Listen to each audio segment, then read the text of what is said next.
Pour plus de vidéos replay, abonnez-vous sur la chaîne YouTube TFM. Appuyez sur la cloche pour avoir des notifications.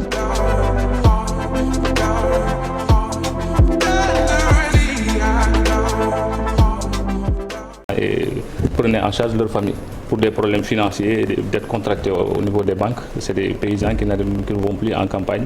Au niveau de la zone sylvopastorale aussi, c'est des problèmes parce que nos parents peuls qui sont confrontés généralement à des problèmes de feu de brousse peinent vraiment à régler ce problème parce que nous avons pensé que depuis quelque temps, il fallait mettre des brigades hydrauliques pour permettre aux populations de faire face en cas de feu de brousse. Parce que souvent, ils attendent l'arrivée des sapeurs-pompiers qui doivent quitter des kilomètres et des kilomètres. Arriver, bon, le danger est déjà là, donc la situation s'empire avant même que les gens ne soient, les sapeurs-pompiers ne soient là. Pour conjuguer vraiment au problème au niveau du plateau technique, plateau sanitaire, au niveau des hôpitaux, nous pensons qu'aujourd'hui, il reste beaucoup de choses à faire.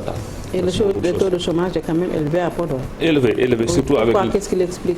Surtout avec l'immigration aussi, l'immigration clandestine. Depuis quelque temps, les jeunes s'adonnent à ce phénomène. Et nous pensons aujourd'hui que la solution devrait venir de l'agriculture. Si les gens parvenaient à renforcer un peu les paysans, mettre les moyens qu'il faut avec une volonté politique forte, les jeunes pouvaient rester sur place. En initiant un peu les cultures fourragères un peu partout, les jeunes pouvaient rester sur place. Alors moi je vous prends au mot à l'entame de vos propos. Vous avez dit que votre mouvement était un mouvement citoyen. Est-ce que là, vous avez basculé, disons, vers la politique? Parce que là, comme on dit, la corde elle est assez raide, quoi. Non, c'est un mouvement citoyen parce que nous sommes contre personne, nous sommes avec personne. Ce qui nous intéresse, c'est le développement de Podor. C'est tout ce qui nous intéresse. Si le régime, si le président Macky Sall pose des actes, nous applaudissons. Mais s'il y a des choses aussi à faire, nous élevons la voix. Et c'est l'occasion pour nous aussi de fustiger là-dessus de certains responsables qui sont dans le département de Podor. Parce qu'aujourd'hui, nous pouvons dire quelque part Avant ces responsables, il y a quand même la mairesse qui est Aïssata Tall Sall. Depuis longtemps, elle est maire de Podor. Qu'est-ce qu'elle a fait? Non, en fait, c'est que par principe, nous, on ne veut même pas parler de Maître Aïssata Tall Sall. On ne peut pas parler de Podor sans parler de Maître Aïssata Tall Sall. Mais il faut reconnaître quand même depuis 2009 jusqu'à présent, malheureusement, rien n'a été fait. Oui, rien, ça veut dire quoi? Non, rien. Il n'y a aucun acte concret que la mairesse Maître Aïssata Tall Sall a posé dans la commune de Podor. Certains pensent que vous êtes contre, disons, Aïssata Tall Sall. Non, au contraire, je ne peux pas être contre Maître Aïssata Tall Sall parce qu'en 2009, moi-même, j'ai voté pour elle. À 2021, elle n'a rien fait. Absolument rien. Et je défie quiconque de me prouver le contraire. Je défie quiconque de me prouver le contraire. Depuis 2009, elle n'a absolument rien fait. Rien n'a été fait par la commune de Podor. Rien n'a été fait par la commune de Podor. Et là, qu'est-ce que vous avez initié comme, disons, programme pour que véritablement qu'elle prenne davantage en charge, disons, ces problèmes auxquels vous faites face? Parce qu'aujourd'hui, le problème majeur, c'est le problème de l'emploi. Et nous pensons que la solution viendrait un peu de l'agriculture. En aidant les jeunes, en organisant les jeunes dans le cadre des cultures fourragères. Mais est-ce que la mairie a pour vocation, par exemple, de... Non, là, je parle... c'est au niveau de l'État central. Je parle un peu par rapport au rôle de l'État. Maintenant, revenant un peu au problème à la gestion municipale, aux compétences de la mairesse. Donc nous pensons qu'un maire, a priori, elle n'a pas de moyens. La mairie, généralement, c'est des mairies qui n'ont pas de moyens. Parce que quand on élit un maire, c'est en portant un espoir sur le maire qu'avec son carnet d'adresse, il peut aller chercher des partenariats, il peut chercher des moyens pour venir régler les problèmes avec la coopération décentralisée. Oui. Mais c'est là où nous disons aujourd'hui que c'est un grand regret pour nous les Podorois par rapport à la mairie de Podor. Aïssata Tall Sall n'a rien fait à Podor, moi ça m'étonne un peu parce qu'elle a été réélue plusieurs fois à la tête de la commune de Podor. En fait, quelqu'un qui ne travaille pas, on la remet pas. Non, elle a été élue en 2009. C'était vraiment un vent populaire. C'était un espoir placé en elle. Mais 2014, quand même, avec tout ce qui s'est passé en 2014, vous vous souvenez un peu de ce qui s'est passé en 2014, c'est des choses qui ont été négociées autour de la table. Nous savons tous qu'en 2014, Mme Aïssata Tall Sall n'a pas gagné les élections. Ah bon, la preuve, sur les 6 centres de vote qui existent à Podor, elle n'avait gagné que dans un seul centre, avec un bureau. Sur 6 centres, elle n'a gagné que dans un seul centre. Et comment se fait-il qu'elle remporte finalement les élections en ayant juste gagné, disons, un seul centre sur 6? Non, c'est ça que je vous dis. En 2014, la Cour d'appel avait donné des raisons d'abord au camp de Racine. En 2014. Là, on a vu ce qui s'est passé avec Racine Sy. Non. Il y avait quand même quelque chose derrière. Hein? Non, honnêtement, il n'y avait rien. Ça dit que nous ne sommes pas là pour dire qu'il y avait quelque chose par-ci, il y avait quelque chose par-là. Ce que nous avons vu, ce que nous avons vécu dans la commune de Podor en 2014, nous pouvons le dire sans nous tromper qu'en 2014, peut-être ce qui s'est passé autour de la table... Est-ce que c'est Racine Sy qui est derrière ce mouvement?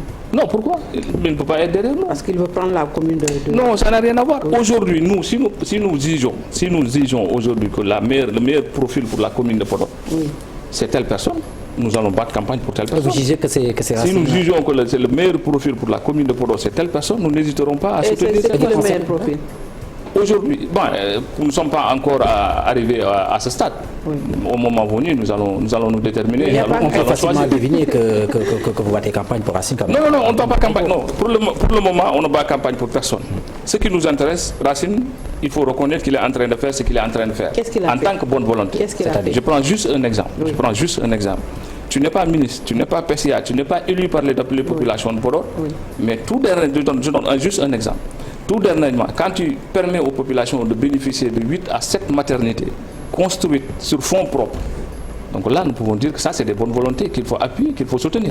C'est dans ce sens que nous disons que quand il y a des personnes de ressources qui soutiennent, qui travaillent pour les populations de Podor, nous les soutenons. Est-il là ces personnes à faire ça dans Podor? Non, au contraire. Mais il n'y a pas que lui. Il y a le DG de la PIX, il y a le DG de...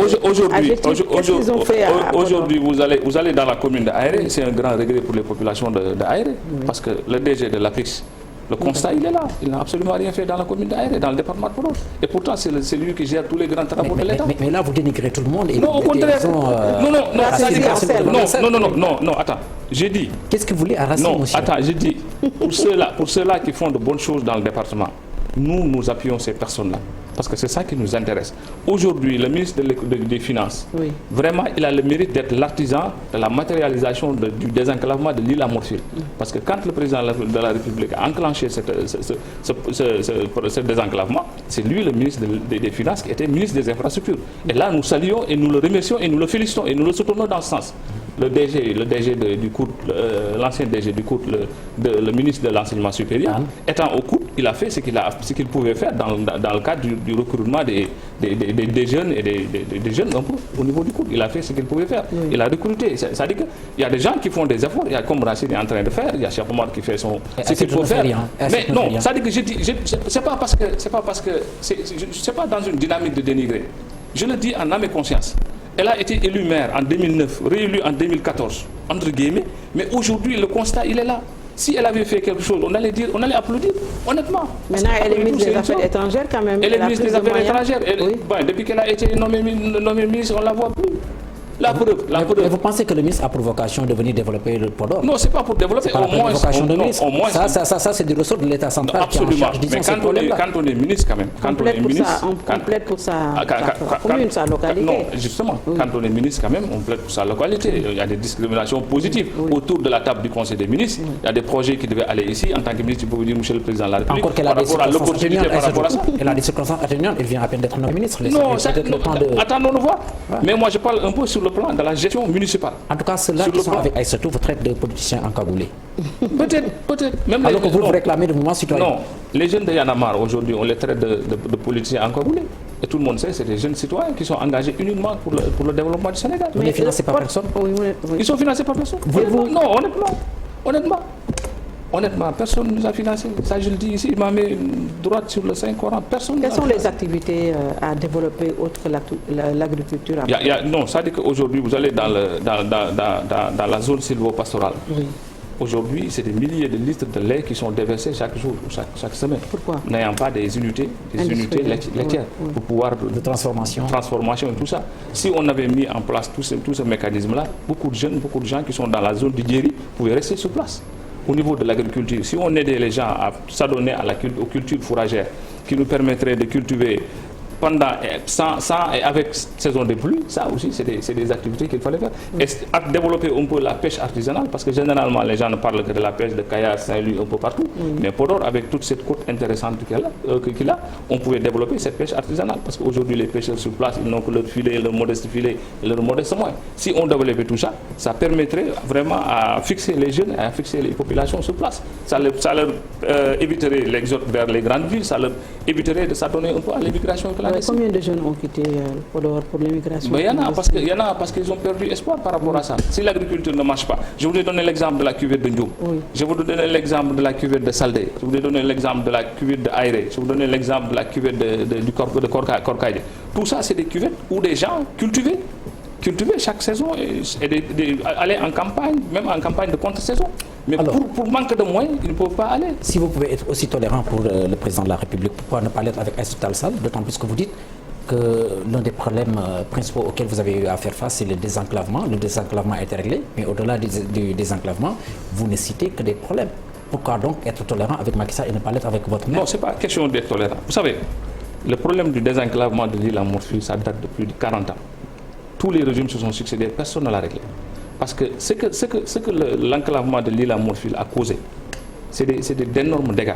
Vous conviendrez, vous pouvez imaginer que dans l'île à Morphil, dans une zone de Dara Halaïbe, de Kaskas, quand ça pleut, on ne peut pas sortir. Personne ne peut sortir, personne ne peut rentrer. Coupé du reste du Sénégal. Coupé du reste du Sénégal parce que les routes n'étaient pas bitumées. Certes, il arrivait même qu'ils évacuaient leurs malades en Mauritanie. Parce qu'ils ne pouvaient pas venir vers Ndioum, ils ne pouvaient pas venir vers Saint-Louis. C'était un casse-tête. Et ça, c'était un casse-tête depuis 40 ans. Quand le président Macky Sall est arrivé, mais il a réglé ce problème-là. Donc, qu'est-ce qu'on doit faire? C'est de lui dire merci et de le remercier. Tout en lui rappelant aussi qu'il y a beaucoup de choses à faire. Sur le plan du désenclavement, il y a l'axe Diatar-Alwar qui reste à être bitumé. C'est un axe qui est très important parce que ça permet de désenclaver cette partie-là aussi. Nous, disons que ça, sur le plan agriculture, je vous l'ai dit tout à l'heure, il y a beaucoup de choses à faire parce qu'aujourd'hui, les paysans qui entendent Podor parlent d'agriculture, mais malheureusement, ça peine parce qu'il y a un problème de moyens. Si vous avez sur le plan de la pêche artisanale dont je vous ai parlé tout à l'heure, c'est des problèmes. Vous avez sur le plan, au niveau de la zone sylvo-pastorale, confronté à des feux de brousse, vraiment, et qu'ils n'ont pas les moyens. Souvent, on attend l'arrivée des sapeurs-pompiers. Voilà tout un tas de choses que nous pensons aujourd'hui que l'État devrait pouvoir prendre en charge. En plus de la Covid-19, quand même, au niveau de Podor, vous avez combien de cas à Podor?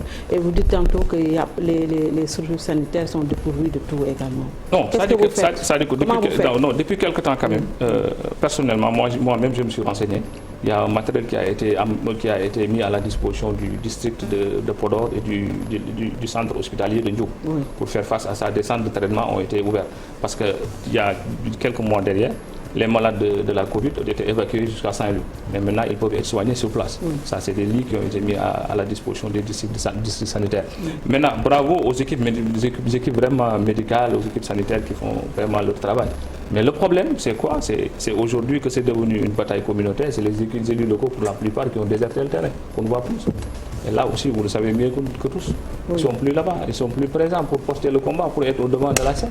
Parce qu'une bataille communautaire, il faut qu'il y ait des capitaines, des généraux qui sont devant. Et vous, en tant que jeune, qu'est-ce que vous faites? Parce qu'il y a quand même des programmes dédiés aux jeunes pour des activités porteurs d'emploi. L'île a été désenclavée. Est-ce que vous restez les bras croisés juste à condamner ce qui n'a pas été fait? Non, ça veut dire que l'île a été désenclavée. Aujourd'hui, c'est plus de 70 000 hectares qui se trouvent dans cette zone-là.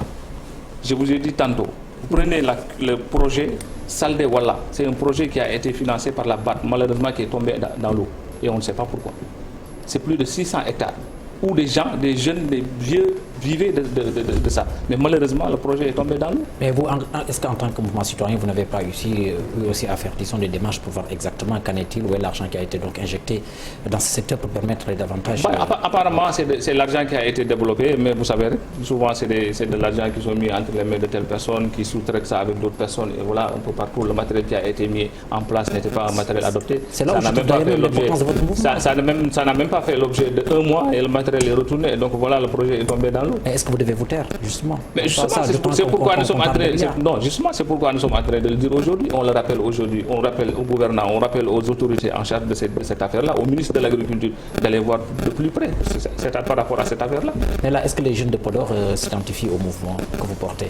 Non, c'est vrai que nous, avec tous les jeunes, ne pouvons pas s'identifier au mouvement. Parce que nous... On n'a jamais entendu les jeunes de Podor dire qu'Aïssata Tall Sall n'a rien fait, les responsables politiques qui ont eu de responsabilités aussi également n'ont jamais été décriés. Ça veut dire qu'aujourd'hui, vous faites vous-même, comment dirais-je, vous faites vous-même vos investigations, vous vous rendrez compte un peu que les jeunes de Podor, à part les jeunes qui sont un peu dans quelques institutions ou tout ça, au niveau central et au niveau État et tout ça, il n'y a pas de jeunes quand même qui se retrouvent là-bas promis comme les jeunes qui sont promis un peu partout.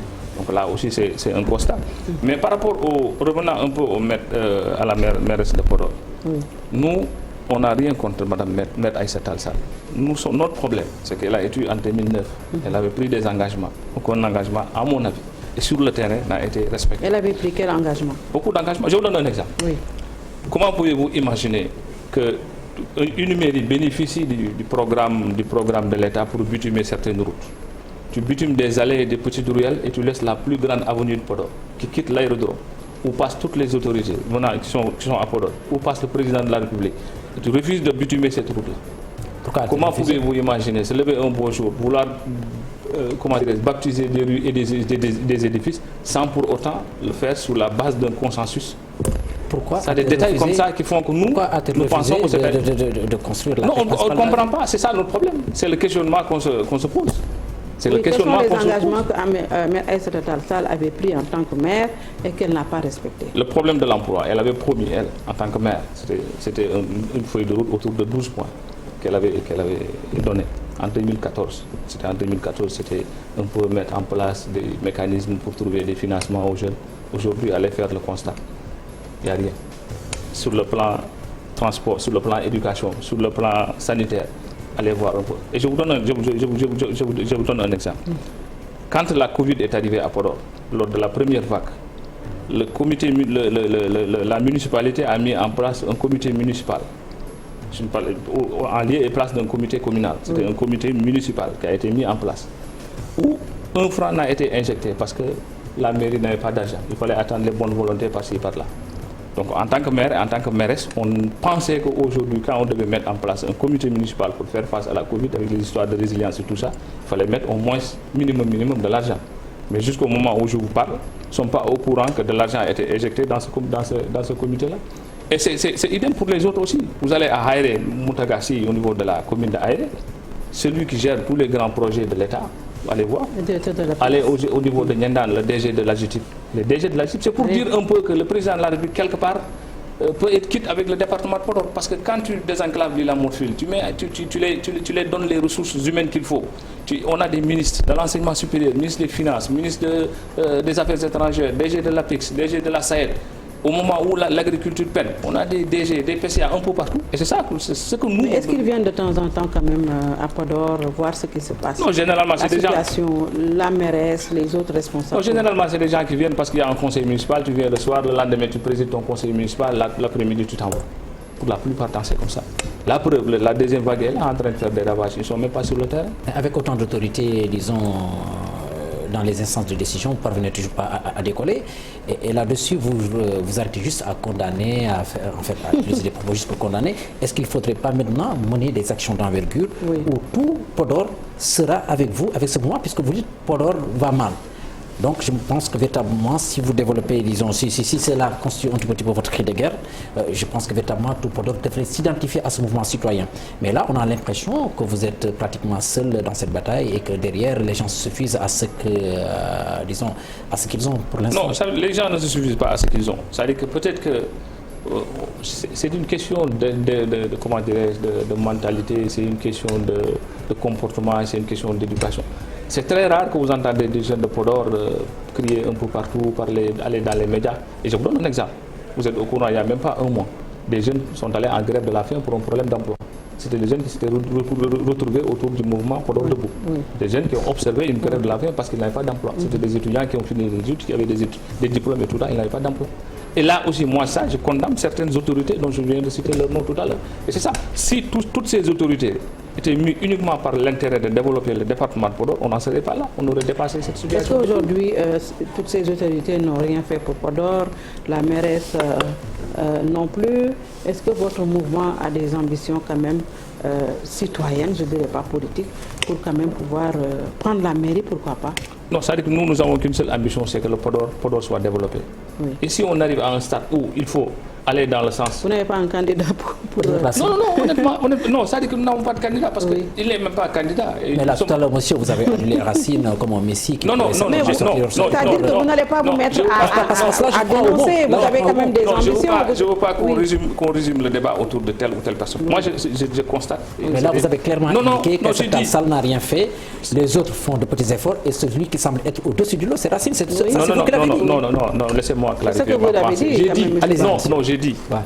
Maître Aïssata Tall Sall, elle est maire de Podor. Oui. Elle est élue par les populations. Elle a un devoir et une obligation de redevabilité en quelque sorte vis-à-vis des populations. Si elle fait, on doit la juger parce qu'elle est élue par les populations. Oui. Racine, il n'est pas élu. Oui. Il est une bonne volonté. Oui. J'ai dit tout à l'heure, quand une bonne volonté vraiment s'identifie, marque des choses, fait de bonnes choses, a quand même brigué la mairie. Mais là, c'est des actions ponctuelles. Aujourd'hui, j'ai dit tout à l'heure que voilà, telle personne a fait ça. J'ai dit tout à l'heure le ministre des Finances. On lui doit au moins un hommage parce qu'il était l'artisan. Vous ne lui devez rien parce qu'ils sont élus pour faire quelque chose justement, dans le Sénégal. Non, c'est un devoir de reconnaissance. Parce que c'est pas son argent, ce n'est pas l'argent du président. C'est comme on le dit en Wolof, écoutez, moi la difficulté que j'ai avec vous, c'est que je ne peux pas comprendre que vous dites que Aïssata Tall Sall n'a absolument rien fait depuis qu'elle est là. Non, et tout à l'heure, vous avez parlé de route bitumée, sauf que l'artère principale n'a pas été bitumée pour la bonne et simple raison que Aïssata est en train peut-être de mener une bataille contre certaines personnes. Vous ne pouvez pas me croire, mais allez faire une petite investigation à Podor. Oui. Honnêtement, ça dit, moi, Aïssata, c'est une sœur, on n'a rien contre elle, honnêtement. Mais c'est parce qu'elle est élue. Elle est élue pour développer. Elle a dit, donnez-moi. Ça dit qu'elle a dit, donnez-moi la mairie. En 2014, on était tous là. Elle était sur tous les plateaux. Le budget de la mairie, c'est combien? C'est un budget où c'est des projections qui tournent autour de 394 millions. Et 394 millions, généralement, ils peinent même à découvrir ce montant-là. C'est des mairies qui n'ont pas de ressources. Ce que nous attendons de ces maires, c'est d'aller chercher des partenariats, des coopérations décentralisées. Oui. C'est ça qu'on attendait d'elle. Le dernier mot pour le mouvement Podor va mal, vos ambitions, qu'est-ce que vous voulez pour votre ville? Non, nous, ce que nous voulons, c'est que Podor puisse prendre son envol, que les autorités se retrouvent autour de l'essentiel. Que ce soit Aïssata, que ce soit Cheikh Oumar Anne, que ce soit Racine, que ce soit ministre Abdoulaye Daouda. Est-ce qu'ils s'entendent déjà? Aujourd'hui, nous touchons du bois. Cheikh Oumar Anne, qui était un peu en bisbille avec le ministre Abdoulaye Daouda, se sont retrouvés, sont de bons amis apparemment maintenant. Ils travaillent ensemble et nous nous demandons aux autres bonnes volontés, telles que les Racines et autres, de rejoindre la dynamique pour l'intérêt exclusif du département de Podor. Nous n'avons rien contre personne. Sauf que si les gens ne travaillent pas alors que ces gens sont élus pour travailler, nous allons prendre, la voix pour dire que ça ne va pas. Et dire que tel tas n'a pas été fait, ça n'a pas été fait. Si aujourd'hui la dame avait fait des choses, on n'hésiterait pas à toucher du bois, ça elle l'a fait. Et parce que ces gens que vous venez de citer, quel est à votre avis le bon profil? Abdoulaye Daouda Diallo, par rapport à Racine. Non, Abdoulaye, non, ça dit que Podor. Abdoulaye Racine. Non, Podor, on a. Aïssata Tall Sall, vous avez déjà exclu. Non. Le département de Podor, on a 22 collectivités locales. Abdoulaye Daouda, il est maire dans sa commune. C'est Boki Diallo. Cheikh Oumar Anne, il est maire à Djoum.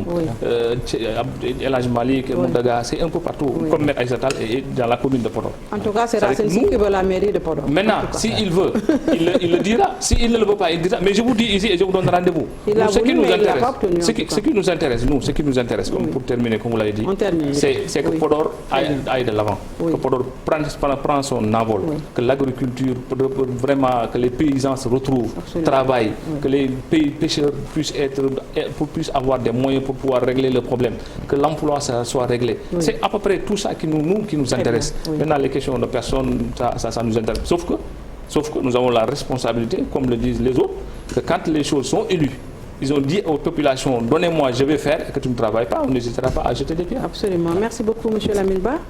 Merci, c'est moi qui vous remercie. Vous êtes le coordonnateur du mouvement Podor va mal. Merci, Cheikh Tidiane. Merci à vous, Binta Diallo, et bon week-end. Merci également à vous d'avoir suivi. Très bon week-end.